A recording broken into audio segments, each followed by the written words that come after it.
Well, Venom and Carnage are hot right now, but I'm sure Dazzler 1's going to explode any minute now. How do I know when to buy and when to sell? We'll give you some tips this week.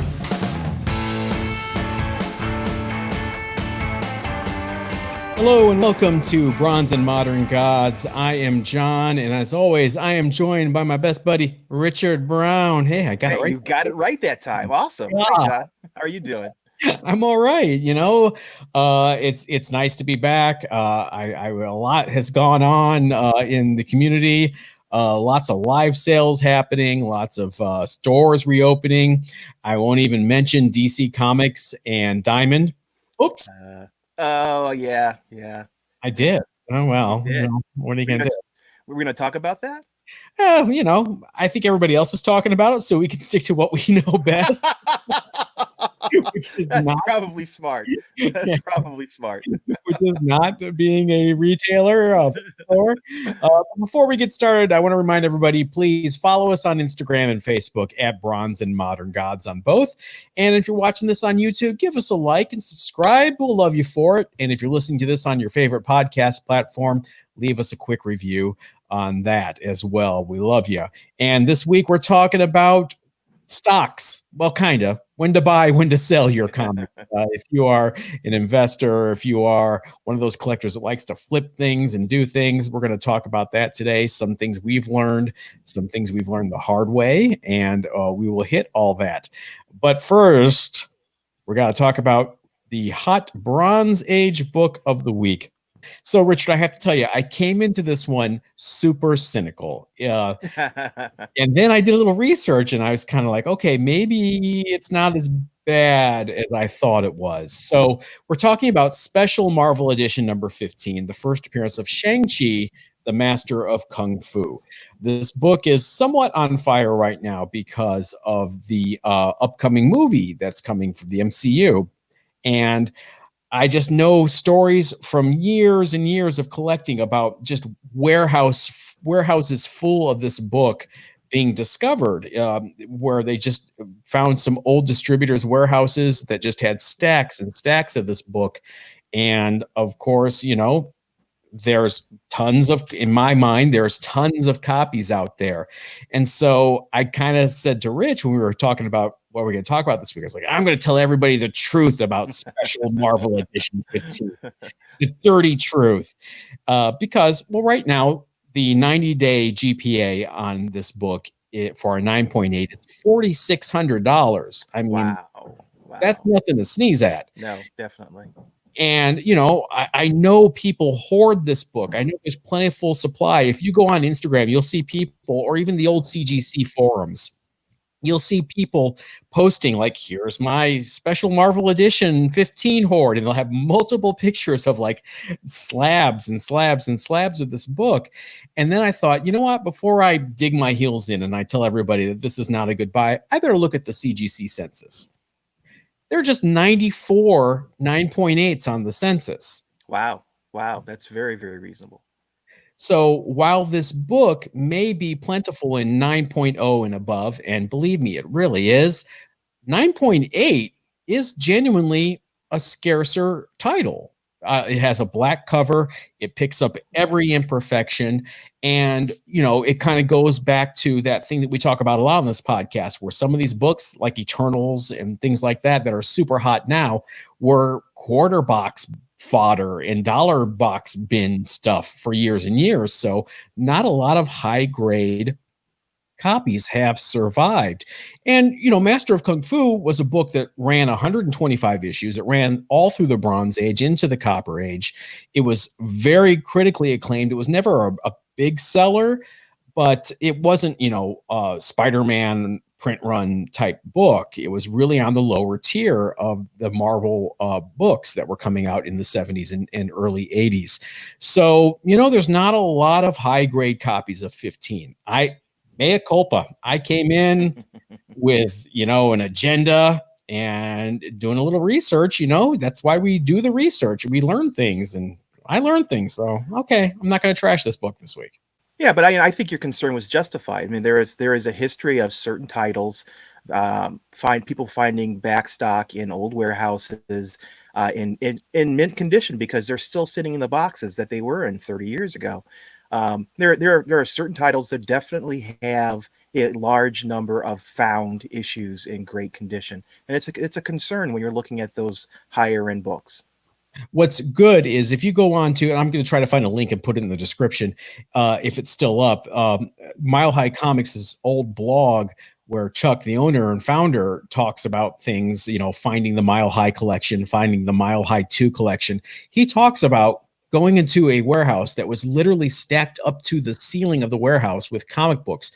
And there was so little room to move, they were walking on stacks of comic books in order to go through and start inventorying books.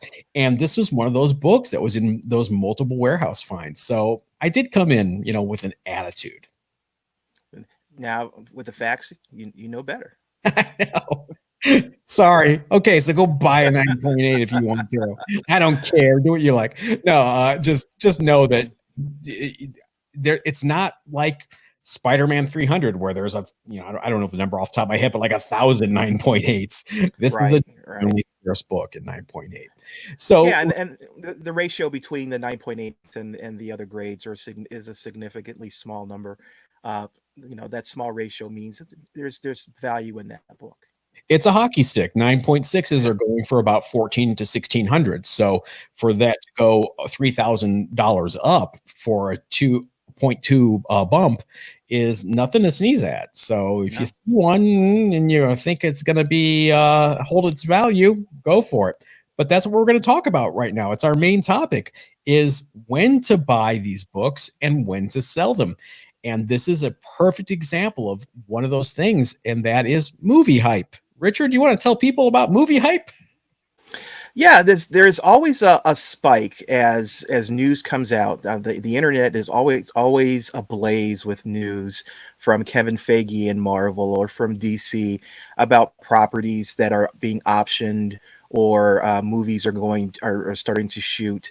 And when those things happen, the books that are around those topics, let's say Submariner, for example, the value of those books increase as the news comes out and we get closer to either a reveal of a movie or the movie is announced, or more significantly, when the trailer first comes out for that movie. You'll see huge increases in certain titles based on that information. One thing I've found with movie hype is, a lot of people start looking for those first appearances of all the characters that are going to be in the movie. And let's use the Eternals as a great example.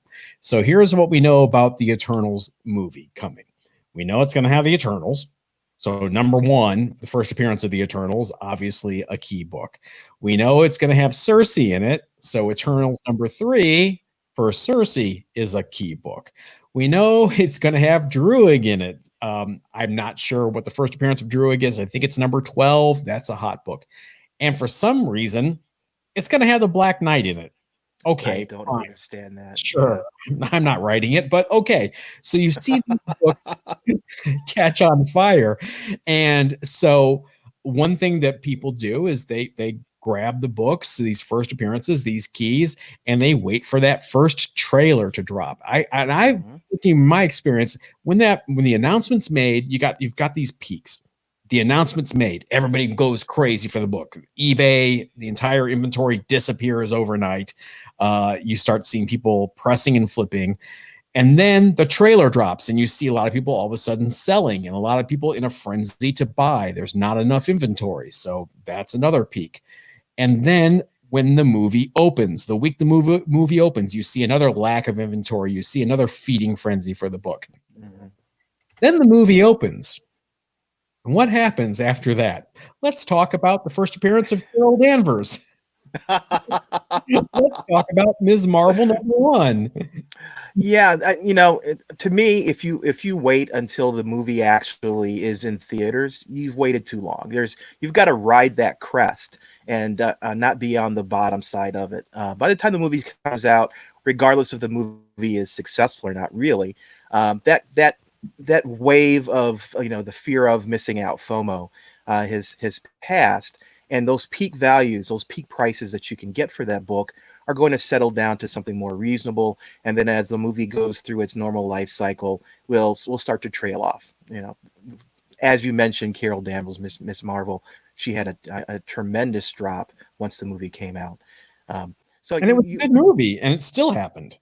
Yeah, absolutely. It's to me the best time to sell is right that week, right when the first trailer comes out, where people are really starting to see, okay, this is really a thing, and here are the characters in this thing, and I need to get those characters. But that's the perfect time to take your books that you've hoarded at that point, and then release them to the market and maximize your profits that way.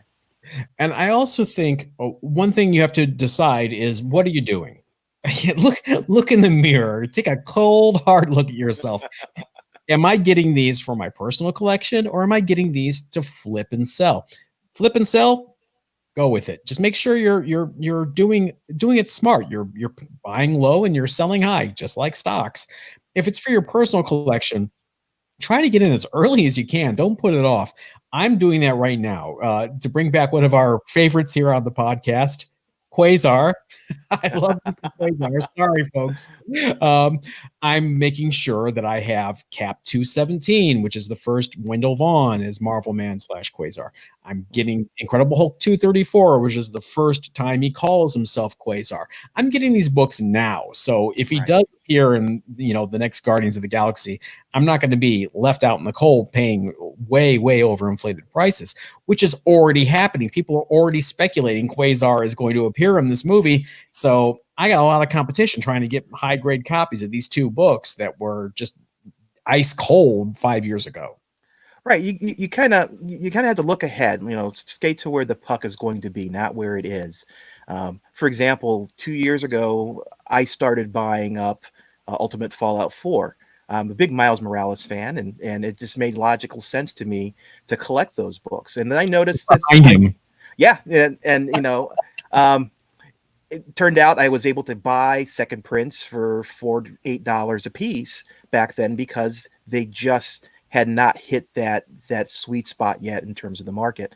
So I ended up with a large number of them, and this past month we've seen this massive increase, and I'm still trying to figure out why. Besides the fact they were undervalued all this time, a massive increase in Ultimate Fallout 4 value. I had sent in 10 of the second prints late last month. Between the time that I sent them out and the time that I got them back, their value had almost tripled. It's crazy. It's amazing. It's insane. So you can't buy the hot books that are out there now. You need to find the books that are going to be hot in the future, near future or far future, depending on what your strategies are. But that's one of the things you have to be careful of, in my opinion, something called FOMO, fear of missing out. Ultimate Fallout's hot right now, so you think, geez, I have to go out and get a copy of Ultimate Fallout 4. It's not the time to do it, to be honest with you. Right now is not the time to go and buy. I would wait. The values are going to settle at some point, and then on that curve going down, if you're looking to get it for your PC, buy it then. Same thing with Peach Momoko. Peach Momoko is an artist that does some incredible covers for Marvel and DC and some independents. She has variant covers that are coming out, it seems like almost weekly. And there's this feeding frenzy for people to go out and buy these books. They sell out immediately on the day they're released. And then almost immediately they're up on eBay selling for 2x, 3x their value. And people are buying them up because they're afraid, I missed the initial offering. I need to buy them now because otherwise I'm going to miss out.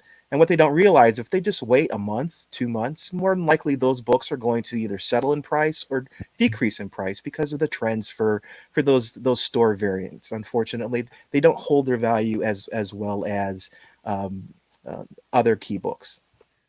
And talk about FOMO. Miles Morales, while I love the character, I never was a big Spider-Man collector. I wasn't a huge Miles Morales fan, but now for some reason I want an Ultimate Fallout 4, and I have no idea why. It's weird how psychologically it gets in your head. It does. It's crazy. And I think, what feeds into this also, I talked briefly about variant covers. There are a number of stores that produce. All they have to do is contact an artist, have an artist commission a cover. They can then produce 1,000, 2,000, whatever the number they want of a particular issue. Gwen Stacy #2 or Spider-Man #1, whichever. It's now branded by that store, and it's got that specific cover by that artist. And there's a limited quantity of them, less than the normal print run of that particular title. And depending on the artist and depending on the title, like for example, recently there was a Peach Momoko again Yoda cover by Frankie's Comics, one of my favorite comic shops. It sold out immediately, and it has had a tremendous creep up in the secondary market. eBay sold for $20 on Frankie's site. On eBay, it's going for $125, and it's only been out a little over a week. It's crazy that kind of demand is generated, and that again, fear of missing out. People are afraid that they're going to miss out on the next Harley Quinn cover, and so they're out there buying. It is a bit of like feeding chum to sharks right now, which is a good thing for the industry, I guess, and for fandom, because like this week, Marvel Action #10, a kid's title that no one's ever given two hoots about, all of a sudden is like one of the hottest books out there because there is a yellow Hulk. They haven't announced they're doing anything with the yellow Hulk. They just have a yellow Hulk as part of an AIM storyline, but people are just like nuts. Where's my Marvel Action 10? Why do I bored? People don't have their normal new comics coming in right now. They're still trickling in, and people have their stimulus money, which I think has really helped keep the comic industry above water, because people have that $1,200. If they don't spend it on their personal finances, it's there available to them to buy comics. So I think some of the purchases and some of the trends are pushed by that extra money. And you cannot minimize the psychological component of missing out FOMO on something, because I want a Marvel Action 10 too. I don't know. I'm not a Hulk guy. I'm a Cap guy. I'm a Quasar guy. We know that. Yeah. All right. So let's tell people what we've learned from our 365 years combined experience in collecting about how to buy and how to sell. Now, if you're buying, we have some suggestions. Rich, take it away. Yeah. First of all, something you should do right now is to sit down and make a list of the top 10 comics that you want to own by the end of 2020. Put them in a particular order of your preference. And whenever you go to buy something, think, is the book that I'm buying, I want to buy a Cap 100. That's on my list. Is this random Peach Momoko cover moving me towards the direction of having that Cap 100? Or is it just something that I want because it's in front of me now and it's shiny? If you have that list, you have goals, and those goals will help drive your purchases and keep you on track, so that at the end of 2020, you can look back and say, I hit these key goals, I hit these key comics in my collection, and I'm satisfied because I managed those goals, as opposed to looking back and saying, I spent money on random stuff throughout the whole year and have nothing really to show for it.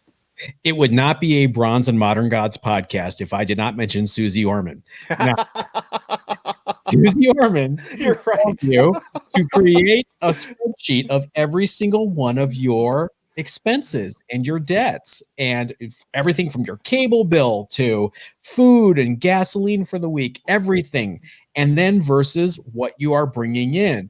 And it's a hard thing to force yourself to do, because it's eye-opening, it's scary, and we kind of like operating from a place of ignorance a lot of times, because it makes us feel better. We don't have to worry about it. But when you see it on a spreadsheet in front of you in black and white, or whatever CRT would be, it really stares you in the face. And making a top 10 list of your actual wants is the same thing. It's scary to some people. It's scary to me. And I feel very attacked that you use Cap 100 as an example.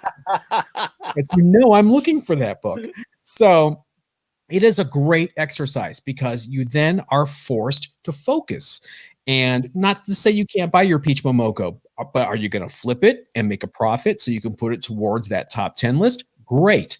Also, these aren't rules. This is fun. It's a hobby. Do whatever the hell you want to do.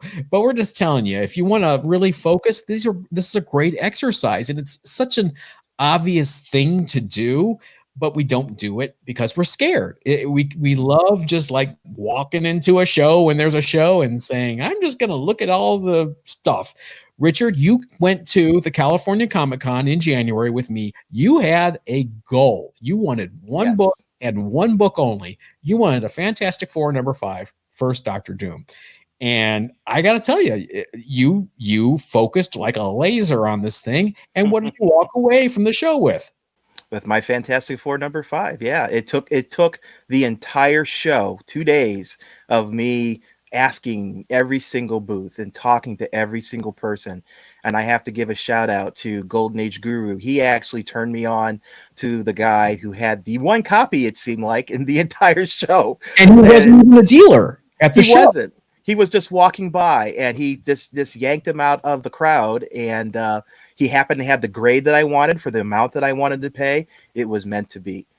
But definitely, I walked away satisfied from that show. You know, I managed to snag one of those top 10 books and crossed it off my list, and it was a good feeling. Versus me, who goes with Richard and just says, la, la, la, la, la. I don't know what I want. That looks cool. What? I kind of want Kent Black of the Secret Service Atlas comic from 1954, #6. Or Kent Blake, that's what it's called. Like, why? I don't know. But I did focus, and I did get my Journey into Mystery Annual #1, First Hercules, 8.0. Thank you very much. And now I find out this week that is a huge spec book because people think Hercules is going to be in the next Thor movie. And I'm like, woo, thank God I got it now. Yeah. So speaking of which, you know, we have some suggestions on selling, when to sell. Why don't you go through those? Yeah, selling is, first of all, you know, you've bought these books and you've prepped these books, and you know you're hoarding them, you know, like a dwarf under the, you know, a mountain, and it comes time, the opportunity under a bridge, under a bridge, the opportunity comes forth. Don't be afraid to sell. There's always going to be other prices that these books are going to go for. So, you know, let's say you bought the book for $50. There's an opportunity to sell the book for $200. Don't pass up that opportunity because you're waiting for $300. Mm-hmm. Sell that book, take the money that you've made from that book, and then use it to invest in other books. That bird in the hand definitely is better than the one in the bush. Also, be careful about when you're listing a book or you're selling a book, your competition.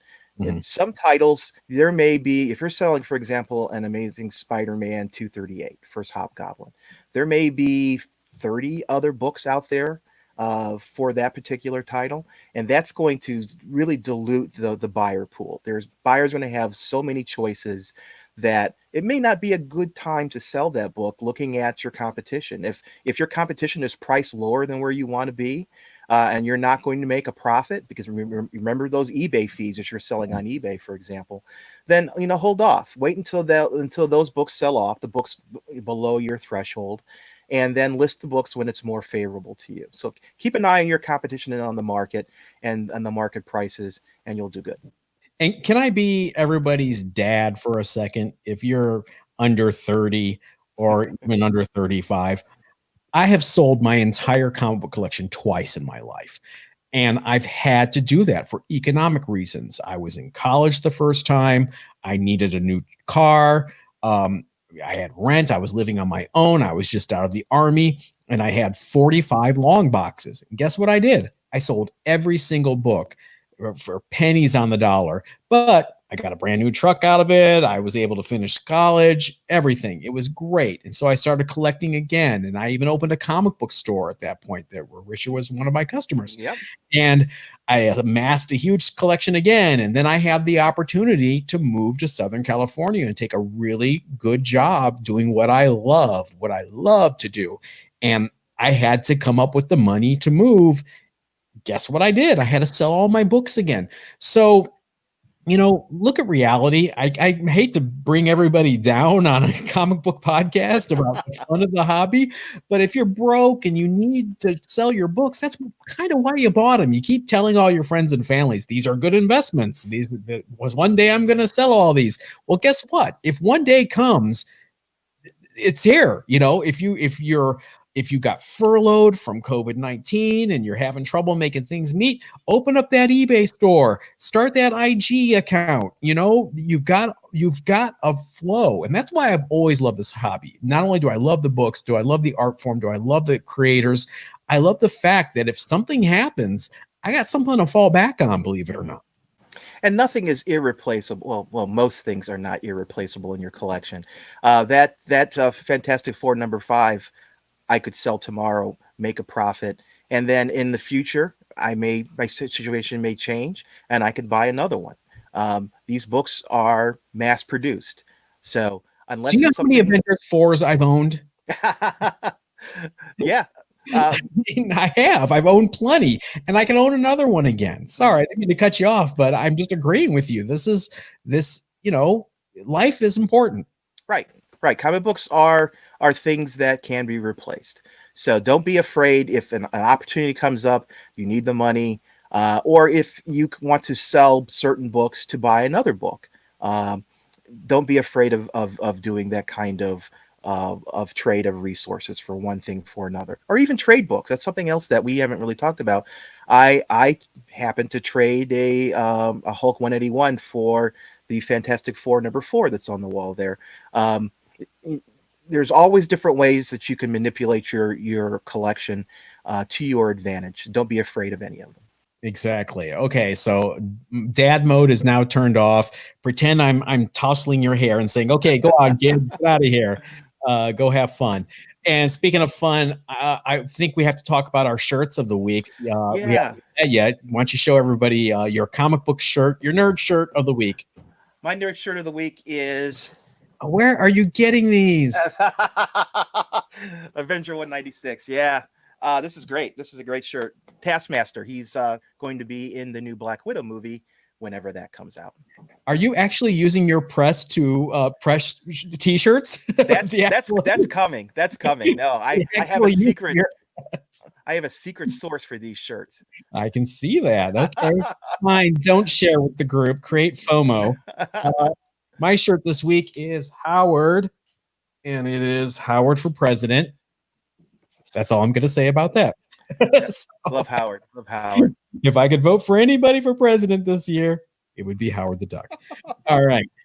So let's talk about our artist spotlight this week. One that I picked because I love this guy so much. He is probably my number 3 after Kirby and Kane, and that is John Romita Sr.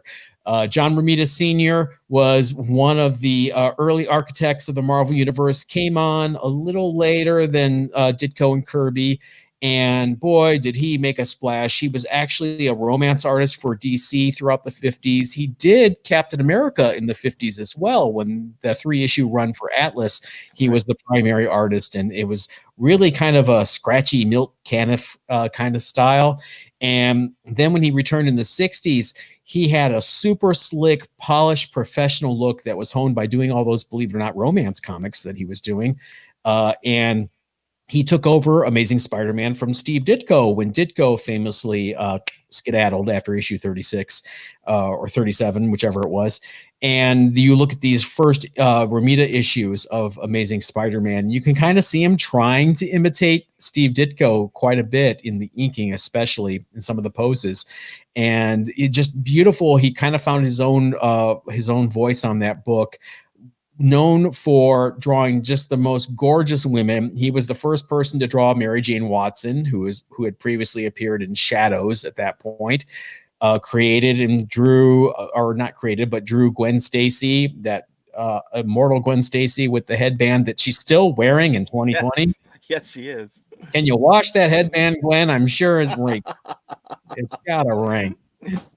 But then after years of doing Spider-Man, he kind of transitioned into being the art director for Marvel throughout the 70s and most of the 80s. And it was just beautiful stuff. He was inking a lot of Gil Kane covers at the time. He was doing his own covers.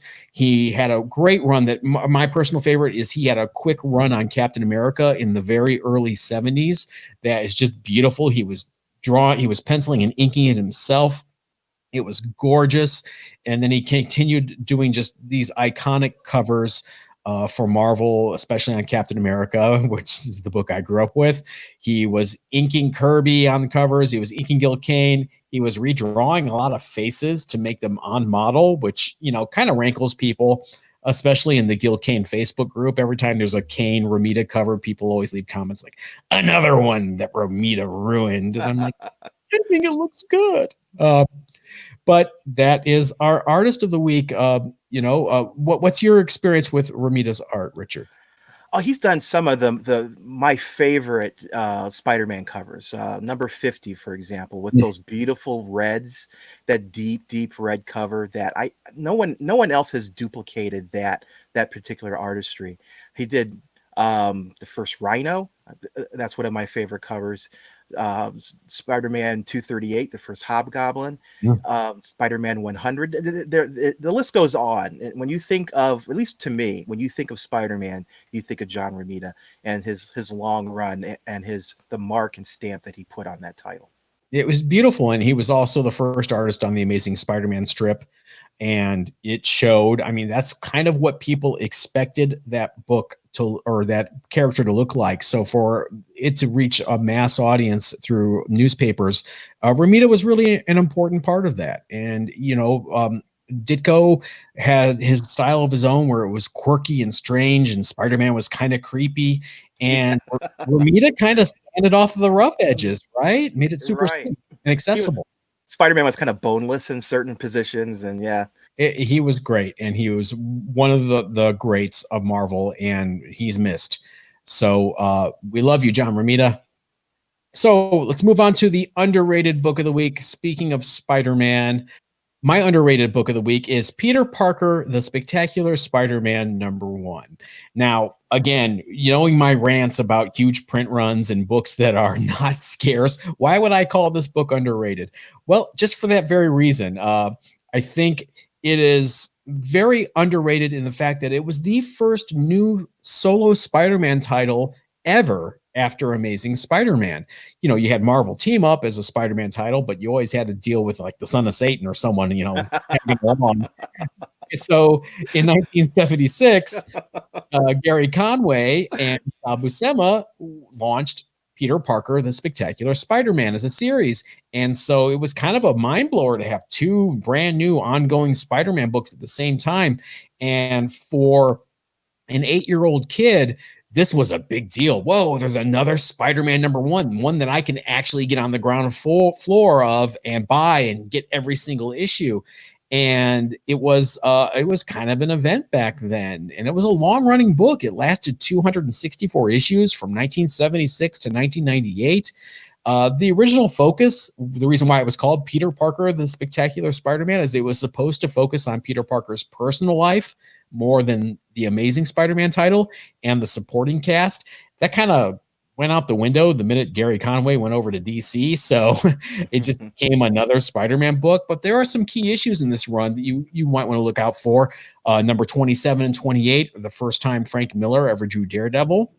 Number 64 is the first appearance of Cloak and Dagger. And I got to give a shout out to my pal Sal Buscema drew over 100 issues of that 260 some odd issue run, which is a Herculean feat. And a personal favorite of mine, he was a solid storyteller. He was never flashy, but you never had to kind of figure out what was going on in the story because it was very clear storytelling. And if you look in the early 90s, he was being inked by, of all people, Bill Sienkiewicz, which gave it a really interesting look. Sal was inking himself sometime in that late 80s period where he kind of had more control over how the book looked. So, Sal kind of gets a lot of grief for being a plain artist, but sometimes you need that clear storytelling. So Spectacular Spider-Man #1, if you don't have one, they're not that expensive. It's a kind of a key in the Bronze Age. Should have one. Go get one. FOMO. No, this is definitely some good storytelling. You can pick it up cheap compared to uh, Amazing Spider-Man. You could probably pick up a run or a number of issues in dollar bins. Um, Definitely is worth reading and definitely worth collecting. There are some key issues in there, as John mentioned. If you're a Cloak and Dagger fan, for example, it's important that you own those issues. Whether or not we'll see any real increase in value in the title, I'm skeptical. But it is a historical artifact. I think this series is important.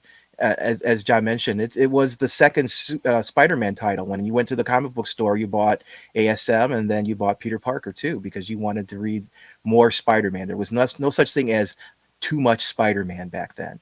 Um, and until Web of Spider-Man came out later, those really were the two books that you read if you wanted Spider-Man.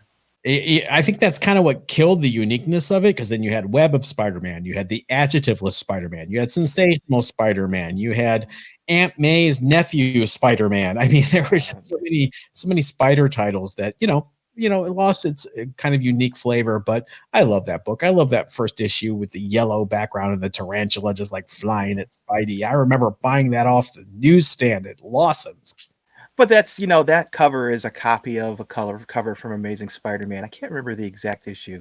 158, 134. 134. Okay. Second Punisher, I think is what you're thinking of, right? Yeah. Mhm. It's a little Don't derivative. don't harsh my mellow. I'm sorry. Tell us celebrated book of the week. Okay, well, my book of the week is of a more modern title. It's Champions #1, the 2016 run. This book came about because Kamala Khan, who was Ms. Marvel at the time and still is, decided that she wanted to leave the Avengers and reform with her friends who are her similar in age. Now, this Kamala Khan is a teenager. She was in the Avengers with a bunch of people much older than she was, and they had different values and different ideas of what it meant to be a hero. And now we're not talking bad; it's just different. So she teamed up with, to me, this is kind of a laundry list of who you want to be in your movie if you're looking for a teen movie based on new characters. We had people like Nova, Sam Alexander. You had Miles Morales. You had Amadeus Cho as the Hulk, a teenage Cyclops, which I'm still kind of, Viv Vision, which was the Vision's daughter. Later on, you had people like Gwenpool, Silk, Ironheart. These are all, to me, if you're looking at teen characters for movies for Marvel in the future, these are the characters that you want to have. So this book has all these characters in one team. And if I was prompted by someone to ask what millennial team do I want to form for Marvel, it would be this team. I think it's a cool book. I have to say, if no Herc, no champions. Sorry. Yeah, I was afraid you were going to say that. Yeah, definitely not that Champions team.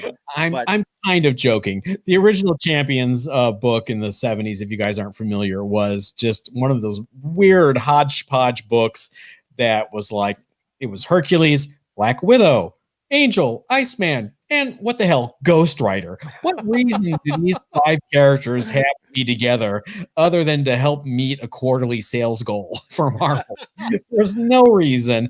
But I love me some Herc, so I just love the original Champions. But there's a great Champions cover in the run now. That's that lenticular cover that has the original cover, and oh yeah, it's good stuff. Oh God, lenticular covers. I will withhold my comment on those. They're easy 9.9s. Come on. Oh jeez. But this is a book. You can still buy this book cheap. I just bought 5 copies for, I think it was $20. Damn. Yeah, really cheap. There are some variant covers. There's a 1 in 1,000 variant cover that somebody on eBay is trying to sell for $1,000. Guide says it's more like $350. What retailer ordered 1,000 units? Yeah, I know. That's a good question. They sold over 350,000 of this book. But that's a lot of units to buy. And then there is a Alex Ross version, a variant cover with them burning her burning her Avengers membership card, which is really cool. And Mooney did it first. So yeah, people are warming up to this book. I think there is a lot of room of growth. It's a good time to jump in. You can buy it cheap, stock it away. That's what I'm doing. I'm buying copies, putting it in my long-term box, and we'll see what the Marvel MCU has multiple phases. We're only up to phase 4.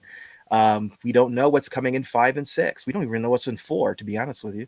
So in these phases, I could see these characters being important characters, and this is their first appearance as a team. I think it's a good spec buy. Well, good. Now you've got your marching orders, everybody. So you know what to do in the next week. Make a spreadsheet. Pick your top 10 books. Buy Champions #1. Buy Spectacular Spider-Man #1. I don't know. Do what you want to do. Sell all your books. You can buy a truck. But make sure you do the following. Follow us on Instagram and Facebook at Bronze and Modern Gods. Give us a like and subscribe if you're watching us on YouTube. We really appreciate it. Or if you're listening to the audio podcast, make sure you give us a nice little rate and review, and we will love you for it. And that's going to do it for us this week. I'm John, and that's Richard.